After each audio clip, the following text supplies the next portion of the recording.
Kevin Stefanski and Andrew Berry, do you think that they are good at what they do? Yeah, I think so. Will Stefanski, two-time coach of the year. Andrew Berry, I don't know who. Do we blame the Haslams for the Deshaun Watson debacle? The questions and the criticisms are more about ownership than anybody on the sideline or in the GM. He's the head coach of a franchise owned by Jimmy Haslam, so who knows? If you put him in a more stable situation with a less volatile compound in the owner's box, maybe you get more. The Ken Carman Show with Anthony Lima on Apple Podcasts, Spotify, and wherever you get your podcasts. Welcome back to What's Next with Lacey, the podcast where I interview young professionals about their career journey so far. Hello, friends. Welcome back. Welcome, new friends. Welcome, old friends. It is good to be back. We took a brief, unexpected hiatus due to some unforeseen circumstances, aka my full-time job just getting a little too busy. But that's okay. We are back and we are better than ever. And what a better way to return than with the wildly impressive Natalie. I am so excited for you guys to listen to this episode and to listen to this conversation. Natalie works as a database marketing associate at a B2B company. I will let her tell you what that means because I definitely could not do it justice, but let's just say she has an incredibly unique story with so much to learn from. Her perspective about careers and job hunting is so refreshing and inspirational, and yeah, there is a lot to be learned from what she had to say and what her story is. So without further ado, please meet Natalie. Hi, hello, Natalie. Welcome to What's Next. How's it going? It's going well. Thank you so much for having me, Lacey. I'm excited to be here. I'm also nervous, but I'm very excited. No, do not be nervous. This is going to be great. We are just getting to know all about you and all about your career and all about the incredible things that you have done so far. And that's all that matters. Okay. You've suddenly gone so quiet. We were just chatting and you were like ready out there so loud, and now you're like, wait, okay. Like, I'm so shy. All right, let's dive right in. Right. So starting with, and this is going to be the most ridiculous question to start with, but we're going to start here. You work in database marketing. Yes. At least that's what your LinkedIn says. And I'm not gonna lie, I don't know what that means. So let's start with, what does that mean? Completely fair. I didn't know what that meant when I got this job. You can think of it kind of like as a data analyst. And my role has definitely evolved to be a little bit more data analyst than when I started. But basically, I work with a lot of different databases, and I either analyze the data or I pull certain lists, and I work specifically with the marketing team. So that's where like the database marketing kind of comes in. Got it. So I work with the marketing team and getting them like prospect lists, helping them set up campaigns, and then kind of like when those campaigns go out, how do they do? I'm the one that pulls all the data for them to like look at and to use. That makes sense. So yeah, that's database marketing. Next question is then, where are you getting this data? So couple different places. So we have like our own systems where we keep the data. So we use like Salesforce, which a lot of companies use. And then we also have like other internal, like our tech team basically built certain like servers where our data lives. But the kind of the data we get to like populate this stuff normally comes from like, so again, I work with marketing, and our business is a B2B business. So we're constantly reaching out to other businesses. So the way we do that is we get people's like business emails from these like contact sources. So things like Zoom Info or Lead 411 are like two really popular ones. And those websites, companies, they have like literally like millions of records of people's like where they work, their company, their title, like their email, their phone number. So basically we work with those companies. We say, this is our target list of accounts. Like, we think these people, would really benefit from our product. So who do you have from them? They gave us that list, and then we turn that list into something that's more usable by like whittling it down kind of. So they'll kind of send us anyone they have in a database, but not everyone at the company is going to have the same sway. So we don't necessarily always want to market to people who wouldn't be able to make a decision, because then it definitely, garners interest in what we're trying to sell. But at the end of the day, we're trying to reach out to the people who actually can make a decision on whether or not to purchase our product. So we purchase a lot of contact data, put that into our systems. And then I'll use that to pull sort of like dedicated campaign lists for the marketing team. And then also, a lot of our campaign data gets stored in Salesforce because they use Salesforce and Marketing Cloud to send out the emails. So that just gets stored in there. And then I can kind of see like how many people opened it, how many people clicked, how many people signed up. And we can kind of start to like pull some data on that and just like, was this a good campaign? Are we reaching out to the right people, or are the right people responding to us? Wow, that's so interesting. What are the types of campaigns that you're running as a B2B business? Like, how creative can you be? Well, I'm not in charge of any of that because that's the marketing team. True. So when I first started here, I would say my role was not very creative because it was very much so like the marketing team would come up with some idea and they'd be like, we want to, sometimes I don't even know what their email is exactly going to say at the time, but they come to me with like, we want to target, let's say like all the CEOs on the West Coast at these types of companies. So then I'd pull a list of those people and then they would kind of decide how we would want to target them. But I like to be creative. So something I've started doing is kind of doing a little bit more of data storytelling. So recently I've been pulled in to kind of help lead these product-based meetings that we have very regularly. And for those meetings, I'll put together this like huge slide deck and just kind of shows all the like high level stats. And that is kind of where I get to be creative because I get to kind of look at all the data, figure out what is important, and then I put it in a really nice and little colorful presentation slide. So that's been a little bit more creative. But in terms of like the actual campaigns, I don't really have much say in any of that. I can give them feedback if they're like, hey, we want to target this. Since I work with the data, I can be like, that's going to give you like 4 people. Like that's too restrictive or that's too broad of a criteria. So I can kind of give some feedback in that. But in terms of like what actually is sent, that I don't really work on. I don't know if you're able to tell us this, but what is something that you've seen has been really successful from your data storytelling? I don't know what the most successful campaign has been because I think they are like some campaigns, the goal is brand awareness, right? So we got a bunch of people to open that email. That was good. Some other campaigns are a call to action campaign, right? So we want people to sign up for a trial. So it kind of depends on what we're looking at. And I feel like I don't always see it because like I kind of, again, I work directly with the marketing team. So I only see the data that they ask for. I'm not like going and trying to find everything. I'm not analyzing everything. It's just like they decided they want to look at this data points and I'll kind of pull that. But then with like the presentations I've been doing, honestly, I think, so before I started making a presentation for these meetings, first, there was nothing. Like the data team would not provide anything for these meetings. So it was just like 10 people getting together on a Zoom call and being like, all right, so what's the update from the sales team? What's the update from the marketing team? What's the update from the data team? And then from those meetings, a couple requests started coming in. And I had seen like other people at my team, when they would just present in Excel. So that's what I started doing. I started presenting the Excel. And then I started realizing everyone's eyes glaze over. The minute you pull up an Excel on a call, everyone people are like, I'm out. Because like 1, you can't see it. It's so small. Yeah. You can't see.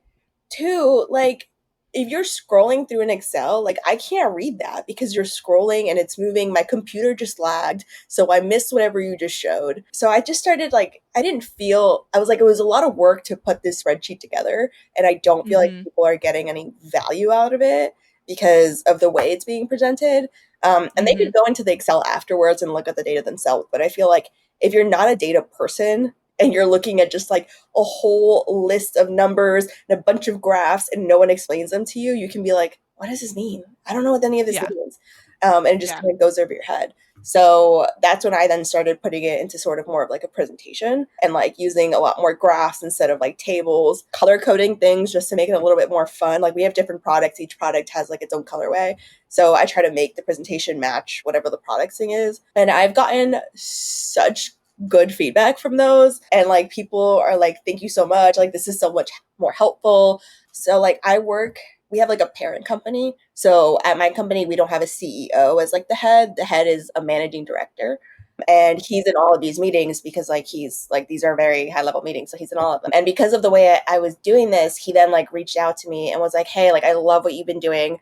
I kind of have a vision for this. So he like sent me this like outline of what he kind of wanted to look at, and then I put together this new slide deck that we've been using all year. And he was always like, thank you so much, this has added so much value. So I feel like once I started making it a little bit more visual, it like made a lot more sense for people. And I just like that, like, I still had to pull the data no matter what, but if I was going to pull the data, I wanted people to use it. So I feel like now people definitely use it. It's definitely bit me in the butt a little bit. We have a ton of products, but we have about 10. And I'm in charge of half of them. And then the other guy on my team who's in my exact role is in charge of the other 5. So at first, I just did this for my products. I was like, oh, this is something I want to do for my products because that's what I'm involved with. But then people were like, oh my God, these are great. Can you do this for all the products? So now I do adding to your workload. So now I do it for all the products all the time. So it did bite me in the butt a little bit in that I didn't expect it to become as big a part of my job as it is. But I do think overall it was good. It brought me a lot of exposure to people. You know, like I'm meeting with literally the highest person in the company, just like me, him, and my manager. And like my manager's just kind of there to like stay in the loop, but it's really just like me and him talking. Like I just started using Canva because during the pandemic, I like wanted to start my own business. So I like made a bunch of stuff on Canva. So I knew stuff on Canva. And then I don't like PowerPoint. I think PowerPoint is so janky and like boring, and like you can't move things everywhere that I specifically want without it fighting me back. So I like Canvas when I started making them in Canva, and I feel like it was just nice to not look at spreadsheets all day. But they're 30 slides per product, and like I said, they're 10 products, and they're quarterly meetings. So oh my goodness, that must now be like a large chunk of your responsibility. No, it is. It is, like I said, it has now become a lot bigger than I thought it would. So my manager and I have been trying to figure out like how to kind of transition my role and change it. So like I'm not doing a million things all at once. Because again, like this technically isn't in my job responsibilities. Like this is kind of an extra thing, but it's such a big thing that like it feels like my main task now. So yeah, it's been a little bit interesting, but we just finally hired someone on our team for the first time in 5 years. There was like small hiring freezes, and then they would like free up the budget for a different department, and like we just kept waiting essentially for our turn. Finally, they gave us the budget this year, so we finally had someone start about a month ago. So the goal and the hope is that with this new person, we can kind of like realign people's responsibilities and kind of take some stuff off my plate so that this can be more of my focus and more of these kind of projects in general. Because before I started doing the presentations, like there was no data storytelling being done at all. So like I was like, it's not that revolutionary. It's just a slide deck. But it's making a difference. So I kind of changed my role a little bit. That definitely was not part of it. But yeah, I feel like a lot of jobs, not a lot of jobs. If you're at the right company that, you know, allows for you to try new things, I always think it's good to just like give it a shot. So, well, we'll definitely get back to that later in terms of like where you see your job going. But I do want to ask, you now are in this role. You've clearly learned a lot of skills, but where did you start? Like, what were how have your responsibilities changed since you started in this role, in this world, but to now? Obviously, you have this whole extra part, but just simply in terms of your like database marketing. So I've been here for 5 years. When I started, it was a lot more straightforward. Every year, they did the same campaigns. They knew in January, we do X campaign. In February, we do Y campaign. Like, it was very structured. I work with Microsoft Access a lot, which is a database querying system. It's like Excel, but like not Excel. Girl, you are talking to someone who knows nothing. I work with it, and I don't even know how to describe it to you. But it basically works in this like in SQL, which is like a coding language kind of. Yeah. I took SQL in college. I didn't get it. It didn't make any sense. I did not do well in that class, and that is my daily job now, to work with that. Isn't that crazy? Hilarious. Isn't that That's crazy? so funny. Gosh. any sense in college, because in college they like tried to teach me like the theory and like why this works. But now I'm using it in like a practical sense. And I'm like, oh my God, this makes so much sense. So when I started, it was very like kind of structured and like they already knew what was coming. So we built like different databases for the campaign where we like set up different queries to essentially pull the data from the different databases. But they had that kind of already built. So when I started, I was kind of just running processes that were already built for me. So I was kind of like, I wasn't doing anything myself too much. Like I wasn't building anything new. And so the first like 2 years were honestly really, really chill. Like really, really chill. We did not, I don't feel like I had that much work, and everything kind of came in seasons. Cause like I said, everything was planned. So I knew when things were coming and when to kind of expect things to be done. And then probably about like 2-3 years ago, so like I said, we work in B2B, and the way you used to reach out to B2B is by email marketing. But with all of these bot filtering systems that exist now, like email marketing is not as easy or as reliable as it used to be. Like something we're seeing is that like we send out emails and it looks like people are opening them, but really it's like a company's bot filtering software that opens it for them to kind of check for any like bad links or whatever it is. And sometimes it doesn't even get to the inbox of the person we're actually trying to reach, but it looks like they opened it. So then it kind of like throws up our stats and we're like, did we reach that person or not? Like, we don't know. So because email marketing has become a little bit more unreliable, we've just been doing, or not we, but the marketing team has just been coming up with a bunch new type of campaigns. So I feel like when I started, I wasn't really building anything new. And now I feel like all the time I'm building something new because they're just trying a bunch of new strategies because like, again, like the regular email marketing that we were doing wasn't working. So we're just trying like, if we reduce the number of people on it, does that help? If we reduce the number of emails on it, does that help? If we only reach out to people that have engaged with us at one point, does that help? Because again, like companies have these filtering systems and it's all based on like your IP. So like apparently our IP gets hurt when like the filtering system doesn't let us go through for whatever reason. So that's crazy. A lot of brands are moving to social media. And like we were talking about earlier, social media was not a real job before.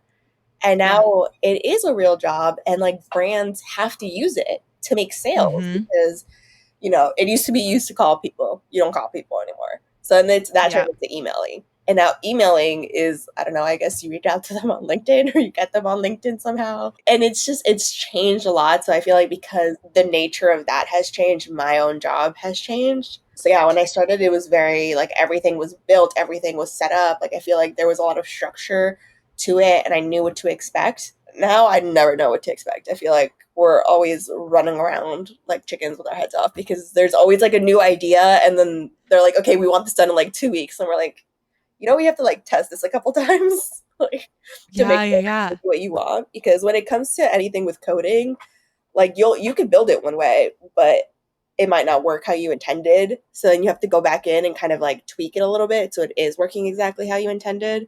So yeah, sometimes I'm like, you guys realize we like need to build it and then test it to make sure it's like.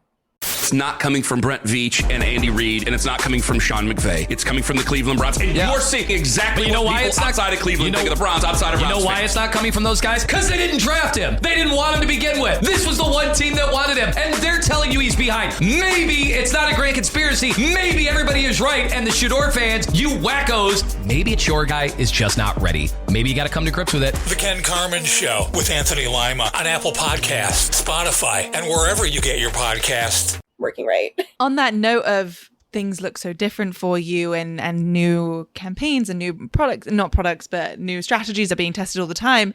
What does a typical day look like for you? Do you have long days where you're in crunch time before a campaign is being launched or something like that? Or is it more structured and you're like, I'd go from this meeting to this meeting and I have this focus time and so on and so forth? So I'll say one thing that really helps is I don't have a lot of meetings. When I started, I had one meeting a week max for the first 2 years. Way. Yeah. Wow. Like if that. They were just like emailing you saying, please give me this information? Yeah. Yep. Wow. Or like slacking me or something. So I never really had too many meetings. Now I would say a week I have like 2 to 3 meetings. Oh my goodness. So Okay. I really don't have a lot of meetings, which is something I definitely like because I feel like I think meetings can be really good. But there's a lot of meetings that can be emails. That is so true. So, and I do think that like my company is very good at not meeting overloading people. I think because a lot of the higher up people are in meetings all day long, they're never trying to create more meetings. Like my manager, him and I didn't start having a one-on-one until I moved to California. No way. Yeah. I've been working here like 2+ years. But don't you need a one-on-one with your manager? Like he was like they were just checking in with you over email. Didn't you want a one-on-one? I don't know. I'm good at my job, girl. That's so fair. That's so fair. Like, why do you need a check-in if you're doing so great at your job? That's so real. My manager always says, he's like, I trust you. You got it. So in the beginning, it was just, I guess I would get on, like, it wasn't like a formal one-on-one. So I guess that's why I don't remember them that way. But when I did start, we would get on calls just to like walk me through how to do stuff. But once he'd walk me through how to do stuff and he saw I did it, then he didn't really feel the need to like check up all the time. He's whatever the opposite of a micromanager is, that's him. That's like, so funny. He always says he doesn't like people who he needs to like hold their hand and like walk them do stuff. So he puts a lot of trust in his team. And I think we've been a really, really good team. And I think a lot of us started at the same time during the pandemic. So I also think there wasn't, that face-to-face communication anyway. Everything was over email and Slack. So that kind of helped. And now the one-on-ones with my manager aren't even really one-on-ones. They're literally for us to yap and gossip about our lives. Like he goes, what are you working on? So great. And I'll be like this. He's like, any questions? I'm like, no. Or yes, if I have a question. And that's kind of it. So I do really like that. I never feel like I have someone like over my shoulder watching me. I feel like there is a lot of trust in this job, which I really like. Yeah. But yeah, so I don't have a lot of meetings. So my day-to-day is just kind of like, I log on. I use Trello to kind of track my workflow on myself. Like no one else in my job uses that. That's just like my own thing. So I'll normally like sit down. I'll kind of already have an idea of what I want to work on. But then it also depends, like if something comes in and they're like, we need this by today, like then I'll obviously have to like kind of work on that. But generally, like I said, I've been doing a lot of those product meetings where I have to do the presentation. So that's kind of like once a week. So that takes me about 2-ish days to put together between like pulling all the data and then putting it into the actual the presentation. And then besides that, I'm just working on kind of email campaigns. So it used to just be like, I would just kind of run what's called a macro, which runs all the steps. Like I press one button, it runs all the steps for me. And that would be kind of it. I'd run the macro and then send that list out. Now I feel like I'm building a lot of the steps every single day. Because like I said, we're doing a lot of new campaigns. So they require new databases. So I've been doing a lot more building, I would say like on a weekly basis compared to what I used to do. Do you like the part of your job where you are, you're working a lot on your own, like you're doing your own thing? Is that something you enjoy or? I do. I do like some collaboration in a meeting. So like, I think an example would be, again, the presentation decks. When I started building those out, I would send stuff to my manager for feedback because like I'm by myself. Like, I don't know, like even like colors, like are these colors on the graph readable? I don't know. To me, yes. To you, maybe not. Just to get like someone's second opinion. So sometimes I do miss having like a second opinion sort of thing. But I never liked group projects in school. So I very much so like that, like, it's pretty much I'm in charge of a whole task. It's not like I'm waiting on someone to do this and then I'll do this and then it'll go back to them and then back to me and then back and forth. There's a little back and forth, but really it's very independent. And I actually do really like that because I like just kind of being able to manage my day myself and kind of figure out like what I want to work on and when I'll work on it. And I feel like I like to get into like a flow. And I feel like if I was constantly like trying to like wait for other people, I wouldn't be able to get into that flow, especially because I work from home. I feel like I need to have like focused sets of time to work on it because like it's very easy to just like go and chill and not want to work. So I like that I don't get bothered all the time. Absolutely.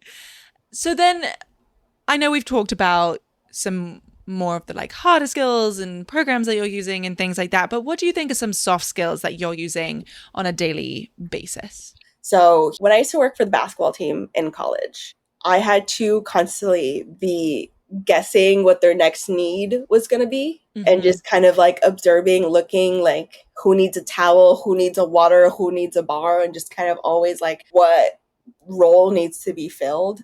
So I feel like I kind of use that a little bit here where like if I am in meetings or I see an email chain or something, I'm always kind of thinking like, okay, how can I be of assistance essentially? So it's just kind of being like attentive and trying to get ahead of something before it becomes a problem. And I do feel like working for the basketball team kind of like helped me get myself in that. Funny enough, working for the basketball team, I think really set me up for corporate America because I learned I was working for a team of like 25 grown men who were all very tall and I'm short. So if I have to tell them to do anything, I have to be loud and demanding and I had to like manage their emotions if like we lost a game. I have to make sure the food is there immediately because they don't want to lose a game and be hungry. That's bad for everyone. This is an insight into the basketball team that I did not have. And that's knowing, no offense to Columbia and the basketball team, but seeing as they were not the best and so losing was common, I now feel like you had a lot of work on your hands. Yeah. The worst part was when like a game was like really good, right? There was like this one game against Yale that we went into overtime 3 times. Like it was a close game. And I was like, oh my God, I don't know if we're going to win or lose. But I was like, I need to go and get on the bus and put everyone's food out. So I couldn't even see the end of the game. But I was like, but I need to prepare in case we lose. Because after going into triple overtime, everyone's angry. Yeah. If we lose. So it was just like kind of like preemptively trying to figure out how people are going to feel. And then also myself, like obviously I wasn't playing, so I wasn't that invested in, I guess, the game, but like I was a part of the team and I was there. So like I was like, I want us to win and I don't want us to lose because when we win, the bus is really happy. And when we lose, the bus is really quiet. That's so interesting. I love that there's so many parallels, and I do see the parallels between this work and I also corporate feel like it just made me really confident in like talking to people that I don't know. Like when we would go to other schools, like they don't know who I am. I'm some random girl. But I have to, I'm like, where's the locker room? I need to go find it. I need to do X, Y, and Z, or where's this? I need to go set this up. And I just kind of had to get comfortable to like going out to people I don't know and being like, no, I am important. I need to do this stuff. And like take charge. So that genuinely all prepared me so well for working in corporate America. And I feel like it just like listen to people and take a second to try to understand what their actual pain point is.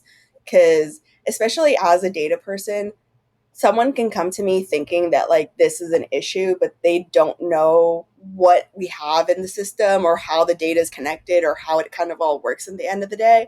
So I have to kind of sit there and kind of be the gap between like a non-technical person and this like technical stuff, which is actually how one of my professors explained my major in college. He said we were basically the middleman between the like super sciencey engineering people and the business people at a company. Like we're kind of that like the translator essentially between those two roles. And at first I didn't really understand that, but I do feel like I've become a little bit of like a translator and like what do these numbers mean, especially if you don't work with them. So yeah. Speaking of college, I do want to go back. I mean, we were just talking about the basketball team as well, but I do want to go back and talk about, your journey to where you are now. So you talked about how you were operations research, right? Yeah. Operations research, engineering, management systems. I barely made it out of that place alive, but I did. I was not supposed to graduate on time. Do you know that? I did not know that. I didn't do well my sophomore year. We were a little depressed. We were a little sad. Sophomore year was a tough year. Sophomore year was sad for everyone. I don't know what happened that year, but sophomore year was hard. So I was a lot of things. It was 2016. A lot of things were happening in that year. Oh my God, you're right. That was quite a year. But so I was not doing well, and junior and senior year, I had to basically like double up on all my coursework. And I remember at some point, I think it was the beginning of my senior year, my advisor was like, I think you need to get comfortable with the idea of like having to take an extra semester or a year. And I was like, nope, I have 4 years to give you. If I don't do it in 4, I'm done. And honestly, now I'm like, I could have taken more time, but at the time, I just was like, I want to be done with school. I don't like school. I don't want to add more time for me being in school. And that was it. And honestly, you know, being that we graduated class of 2019, I'm kind of really glad we did, because if not, I would have been a pandemic graduate. You would have, missed out on all those events. Weird. So I'm very glad that I powered through. But yeah, so my major and I were not the best of friends. I kind of ended up there. That was not the major I came in with. I came in as chemical engineering, but you have to take a lot of physics. I hate physics. I don't know about now, but maybe I'm more open to it now. But I hated physics when I started college, and I had to take like 3 semesters of it. So I think after my second semester, I went to my advisor and I was like, switch me to CC. I want to be in the business school. I want to do business. I want to do regular econ or something like that. And then, but I would have been behind with all of the core classes. Right. So he was like, you could do that, or you could do OREMS, which is like business, but still in the engineering school. And I was like, okay, sure. I'll do that. I don't know what that is, but sign me up. Fine. And that's how I ended up with my major. I love that. That is a much more interesting story than mine. I was talking to my dad on the phone, and I was like, history or classics? History or classics? He was like, whichever. And I was like, cool. I'm going with history. That is it. That is my story. Hey, and there we have it, folks.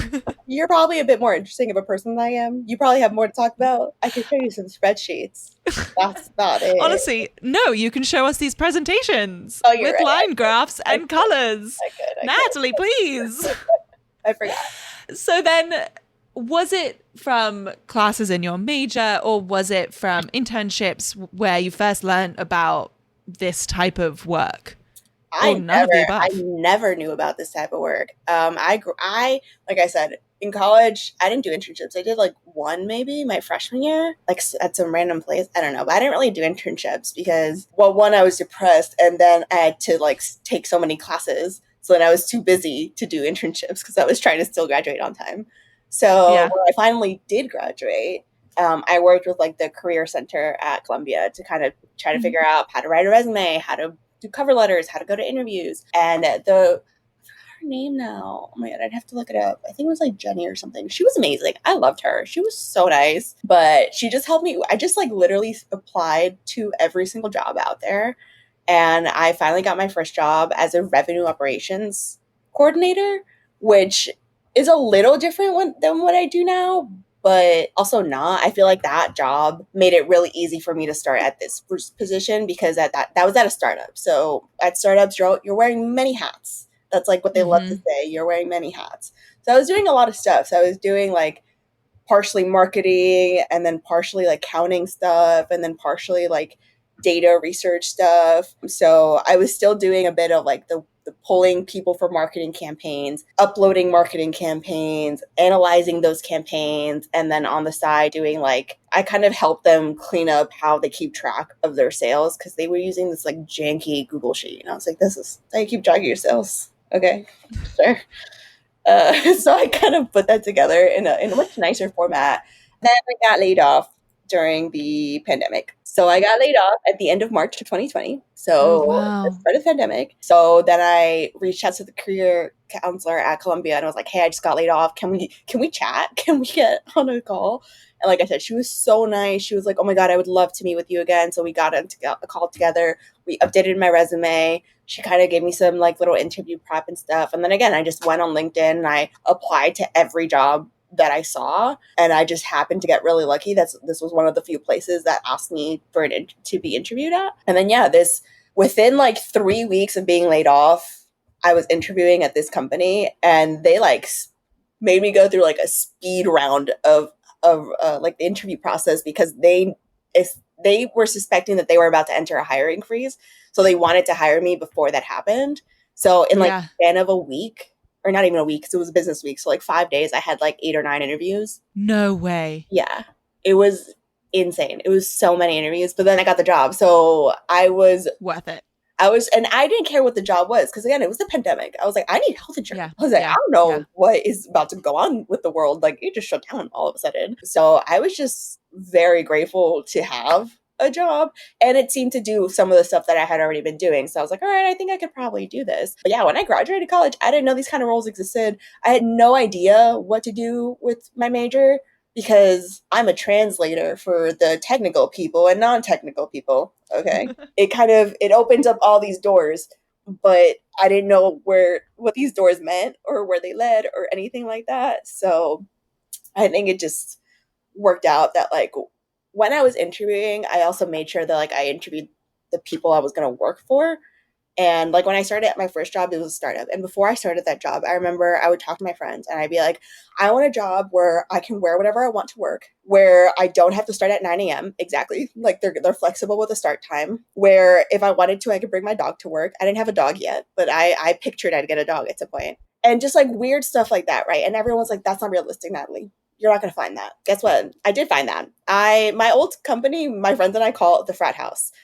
Because I would get there. As long as you get there before 10, it was fine. I'd show up in PJs all the time because so did everyone else. They would like feed us. They'd pay for us to have a fridge full of groceries so I could make my breakfast and lunch there because we had like a full kitchen. And it was not it was not an uncommon thing to walk in and then be like, mimosa? Like, no way. We had a lot of company spirits. And when I was interviewing, I remember being in this like one of their rooms, and there was a dog bed in the corner, and I was like, "This is not company." And she ended up being my manager, and she was like, "Oh yeah, that's the owner's dog for whenever he brings his dog in. Like dogs are allowed to come and stuff." And I just remember my friends being like, "That's not possible. That's not going to happen. That's not going to happen." I was literally thinking that. I was like, Natalie, please, like, how are you going to find that? Yeah. And here you go. And, like, it's just, I think if you are open to it, especially now, I feel like jobs have changed so much in the last 5 years. And like when we graduated, like it was still very, normal corporate, 5 days a week, 9 to 5, all that stuff. And that's COVID changed a lot of things. But even then I was like, no, I want these like crazy things. And when I was interviewing companies, like you can tell whether a company is going to be like super strict and uptight or whether they might be a little bit more relaxed. And the same thing when I interviewed at this one, though this one, like I said, it was during the pandemic. So I really was just going to take anything that was offered to me because I was not in a place to say no. But I did get very, very lucky where I do love the company I work for and I do love the manager I have and the people I work with. Like I said, we just recently hired someone a month ago, and when we were interviewing her, one of the questions she asked was, you guys have all been here a while, because it was 3 people interviewing her. So myself and 2 other people. I've been there 5 years. The other guy's been there 5 years. The other girl's been there like 12 plus years. So she was like, you guys have all been here pretty good time. Because I feel like in this day and age, after 2 years, people leave. Like, you're there for more than 2 years. That's kind of incredible. And we all said, like, we like the company. We like the job. They really emphasize a lot of work-life balance, which I feel like some companies don't. But here, like, they're very much so, like, we are human beings with lives and priorities and families. And this, at the end of the day, is simply a job that we do. So they're very, very understanding if anything ever happens. And just in general, just, like, they've never... You earlier asked me if I, like, sometimes have days where I work late. Once in a while, just because like that just kind of happens. Or again, I work with data a lot, and sometimes my computer just says, I'm done.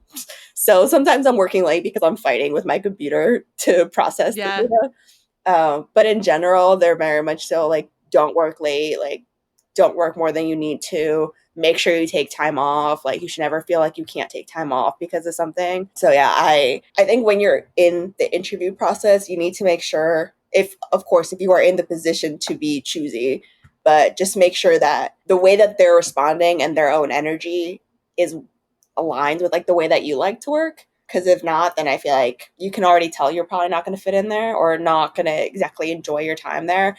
But in the interview process, like you find these little things like the dog bed or whatever it is. It's like, oh wait, this is my place. This is calling my name. No, absolutely.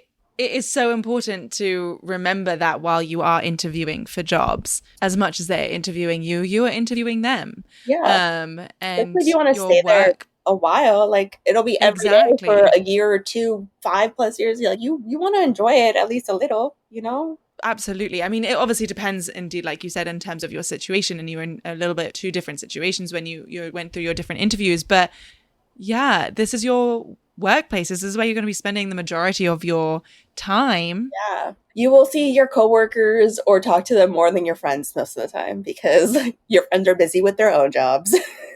Exactly. No, that's so true. And it's really important perspective to remember. So I think I definitely I've like found myself in previous interview cycles just being like, I have to get this job. I have to get this job. And then, now, I mean, the jobs I applied for, I didn't get. But now looking back, I'm like, no, I don't think I would have enjoyed that work and that time. And like, I don't think I vibed with the people very well. But I was at the time like so, desperate for a job. But yeah, I think it is such an important perspective to have. Kevin Stefanski and Andrew Barry, do you think that they are good at what they do? Yeah, I think so. Will Stefanski, two-time coach of the year. Andrew Barry, I don't know who. Do we blame the Haslams for the Deshaun Watson debacle? The questions and the criticisms are more about ownership than anybody on the sideline or in the GM. He's the head coach of a franchise owned by Jimmy Haslam, so who knows? If you put him in a more stable situation with a less volatile compound in the owner's box, maybe you get more. The Ken Carman Show with Anthony Lima on Apple Podcasts, Spotify, and wherever you get your podcasts. Looking back still, do you think you made any decisions outside of what we just talked about that really shaped your path more than you realized at the time? Yes, but it's not really like what you would think in terms of career, but just pursuing my own interests and hobbies outside of work, because I learned Canva not for work, not through school, not through anything. I was born during the pandemic and I said, I want to start a business. So I started making logo designs. I started making little graphics. I started learning how to use all these different tools for my own self. And now that's a part of my job, and none of my coworkers know how to use Canva. Or I mean, some of them probably do, but people on my team, let me talk about my team. Yeah. My team members don't know how to use Canva. They've never used Canva. They've never logged onto that website. My manager goes, what is that? He hadn't heard of it. I think if you invest in your own interests and hobbies outside of work, it'll develop skills that you can then apply to your job or help you kind of pivot, Like you might now realize, hey, actually, I don't like pulling data all day and looking at spreadsheets. I actually want to do something a little bit more creative. Like I still like that, but it gets boring after a while, or at least it did for me. So I feel like if you invest and stuff outside, it just helps you grow into a more well-rounded person, which is always great. But I also think that like you never know what might become relevant for your job that isn't yet, especially because generally you are working for people who are older, and the older you get, the less exposed I think you are to these new sort of things, just because older people, well, I mean, not now, but maybe if you looked at it a couple of years ago, like older people weren't on social media as much, right? So they probably weren't getting this like constant hit of like new information all the time. And I'm sure that looks a lot different now. And like my mom's on TikTok, so like older people are on TikTok. But I just feel like when you're younger, you have the ability to just like hear about new things a lot earlier on, especially if you're like talking to people, talking to friends, meeting new people. So yeah, if there's something you like, I think invest time into learning it. Even if you're like, oh, this isn't what I do for my job. You don't know. It might be. Yeah. I mean, that's why I do this podcast. Yeah. For the hope that one day I don't need to work a 9 to 5. I can just sit and talk to people all day. That's the dream. I would love that. You're such a good conversationalist. Like whenever we go on vacations, I'm always like, oh my God. Like we're going to have ourselves a time. Oh, there's never a quiet moment. And it's just like I don't know if that's a good thing or a bad thing. It's a good thing. It's a good thing. You don't want especially because we don't see each other that often, right? So you don't want to see someone that you haven't seen in a while and be like, so what's up? Yeah, that's so true. Because it can be a little weird sometimes, but I always know that you're going to come with like this energy, and like I know you research stuff and you're just going to be like, yeah, have you heard this thing or like whatever, like you come with stuff. Oh, that's so sweet. I try. I have to ask, what was the business that you were starting? So I was looking to start my own makeup brand. So it was going to be called Rocio Cosmetics. But I love that. I was working on that. I had a lot of plans for it. I started like researching vendors. I started researching like packaging because I really wanted my packaging to be sustainable. and all that stuff. But then, I don't know, like life just kind of went a different way, and I just kind of lost the passion I had for it. I felt like there was like a little fire that got ignited, and then all of a sudden it went out. And I feel like I used to love makeup a lot more than I do now. Like I used to have like the biggest makeup collection. Freshman year of college, every single class, beat face. It was 2015, 2016. So you know the look. Beat face, cut crease eyeshadow, the square eyebrows, and a full set of lashes every day. Like, and I loved it. Like I loved it. And now, girl, I put on makeup right before this, and I was like, oh right, I should put on a little color, just a little sun. Just even out my skin tone. I am so glad we did not have classes together, because I went to class looking horrific. I rolled out of bed and rolled into class. That was freshman year. It changed later on, especially once I started working for the basketball team. I was always in basketball clothes. That's so funny. You would have been really good at that.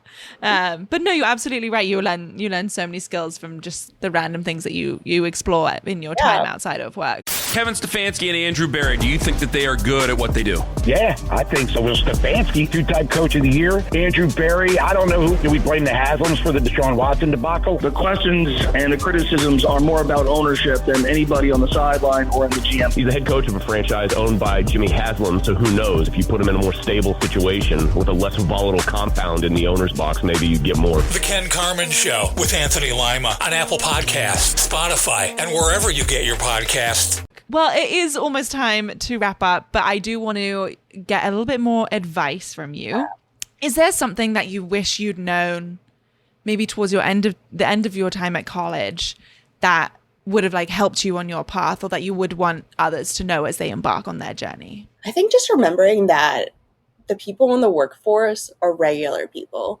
They're not these like super, not to like discredit anyone's brains or anything like that, but just like they're not inherently better than you just because they're older and have been working at a company. And I feel like when I first started applying to jobs and just going on interviews, and even when I started my job, I was a little intimidated by people, especially because I hadn't had the best time at college. So I was already going into it with a little bit of imposter syndrome. And I think working at the startup really helped me realize that like we're all just people. We're all at the same level. Because like I was constantly talking to the CEO in a regular conversation. For Halloween, he dressed up in drag, and like it was super funny, and like it was just like you don't expect that from your CEO. Yeah. So I feel like that helped me build a lot of confidence and comfortability in talking to people regardless of their like seniority or their status, because at the end of the day, like you need to be respectful to people, but like they're not better than you, so you don't need to put them on this like pedestal. So I think just remembering that we're all people at the end of the day, and like I think just being yourself is probably the most important part. Like if someone judges you, that's probably not where you want to be anyway. You know, like we talked about it earlier, there were jobs that we were like, oh, I hope I get it. And then after the fact, we're like, wait, you know what? I'm kind of glad I didn't. I don't think that would have been the right fit, to be honest. And obviously there is a privilege in being able to choose whether or not you take an opportunity. But I think if you have the privilege and you have the time, I think it's a lot better to try to find something that aligns a little bit more than just trying to, you know, have this cool fancy job just to say you have this cool fancy job. Yeah, I love that. Then would you have any advice for someone who is kind of at a loss in terms of like figuring out what they want to do with their life? Like what career they should go after, or what job they should take? I mean, I know we've kind of talked upon that, but just more like when you really have no idea what's out there. I think so. That something the career counselor told me was think about what do you like in your own life, right? So I'll go back to me back then. I loved makeup, right? So I don't know what I want to do, but maybe I can work for a makeup company. Maybe I can work for a makeup brand. So that doesn't necessarily narrow down what to do, but it kind of narrows down where to look.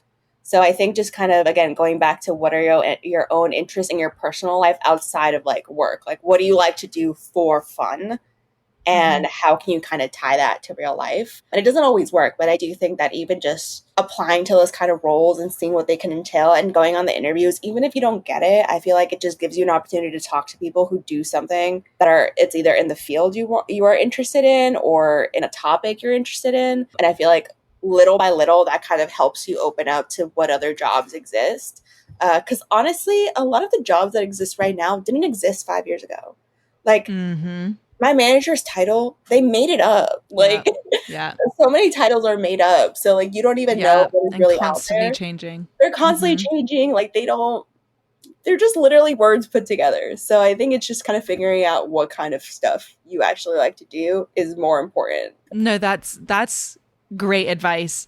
But yeah, I mean, like we said, like this is what you're spending so much time doing. What do you like to do? And factor that into your life somehow. Well, that leads me to my very final question. And that is for you, Natalie, what's next? So that's a great question. It's something I will be asking my manager at my mid-year review coming up very soon. But I'm hoping that I can do more data storytelling. I think we have a lot of access to a lot of data. I know that's pretty vague, but we have access to a lot of these different data points. But like I mentioned earlier, my job is very reactive. The marketing team sends in a request, we withhold that request.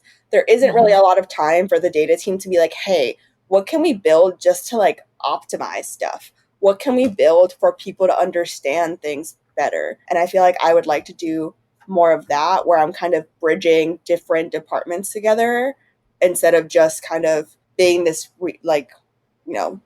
reactionary person. I forget what the word I'm looking for here, but all of the stuff is always requests coming in from somewhere else. And I would like for us to have the opportunity to kind of build stuff that we think would be valuable.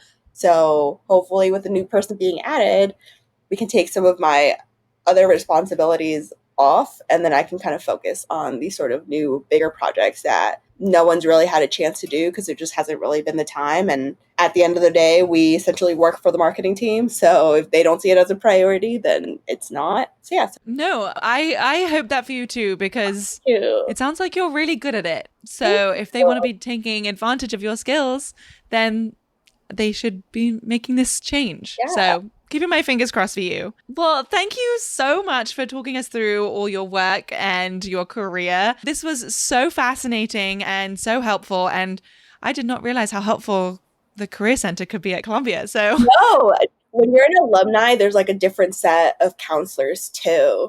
So while you're at Columbia, there's a set of counselors, but then if you're an alumni, they still have resources for you. Because I started working with her like when I graduated, so she was she was technically still like an undergrad counselor. But yeah, they have a lot of resources for alumni. So also check out your university, colleges, alumni programs, alumni events. You you might run into someone you had a class with, and all of a sudden they're offering you a job. You don't know. So true. We go to these schools for a reason.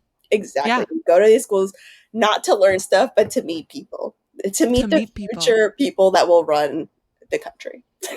Exactly. Like you, like me, like our friends. Like our friends. All right. Well, thank you so, so much. And I'm so excited to hear about how your role changes moving forward. I can't wait to update you. Hopefully I have updates. They've been kind of teasing me on the what's next.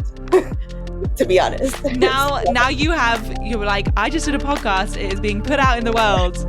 You have to tell me what's next. Exactly. I need to update the viewers.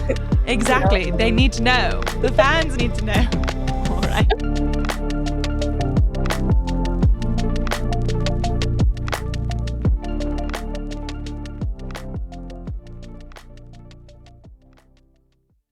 Kevin Stefanski and Andrew Barry, do you think that they are good at what they do? Yeah, I think so. Well, Stefanski, two-time coach of the year. Andrew Barry, I don't know who. Do we blame the Haslams for the Deshaun Watson debacle? The questions and the criticisms are more about ownership than anybody on the sideline or in the GM. He's the head coach of a franchise owned by Jimmy Haslam, so who knows? If you put him in a more stable situation with a less volatile compound in the owner's box, maybe you get more. The Ken Carman Show with Anthony Lima on Apple Podcasts, Spotify, and wherever you get your podcasts.